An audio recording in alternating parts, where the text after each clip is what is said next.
यावर वेटरने ठीक आहे म्हणत होकार दिला. जाताना सर्वांनी रतनला सोबत चालता का म्हणून विचारलं. यावर रतन म्हणाला, नाही नाही नाही, तुम्ही या जाऊन, मी थांबतो इथंच. 10 मिनिटाचा तर प्रश्न आहे, या जाऊन. लगबगीने सर्वजण बारच्या दिशेने गेले.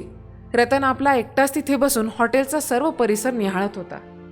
अचानक भिंतीवरच्या घड्याळावर त्याची नजर पडली. रात्रीचे 10 वाजले होते. घाईघाई त्यानं खिशातून मोबाईल काढून सुगंधाला कॉल केला. हॅलो सुगंधा, ऐक ना, मला यायला थोडासा उशीर होईल. ते आम्ही थोडं शहराच्या बाहेर आलोय जेवायला, त्यामुळे इथं पोचायलाच आम्हाला उशीर झाला. यावर सुगंधा काहीतरी बोलेल अशी अपेक्षा होती, पण तिने फक्त ठीक आहे म्हणत कॉल कट केला. तिच्या ह्या कृत्याने रतनही जरा वेळ विचारात पडला. तोच काही वेळात तिचा मेसेज आला, तुम्हाला जेव्हा यायचं तेव्हा या, दार साखळीवर टाकलंय. सुगंधाच्या बोलण्यातला सूर बदलल्याचं रतनला जाणवत होतं, पण हे काही नवीन नाही म्हणून त्याने ही ठीक आहे म्हणत तिला रिप्लाय केला. तेवढ्यात मोबाईलच्या बॅटरीकडे त्याचं लक्ष गेलं. चार्जिंग संपत आली होती, त्यामुळे त्यानं बाजूला असलेली आपली बॅग उघडली. चार्जर शोधू लागला, पण चार्जर काही सापडलं नाही. चार्जर ऑफिसमध्येच राहिल्याची खात्री पटली.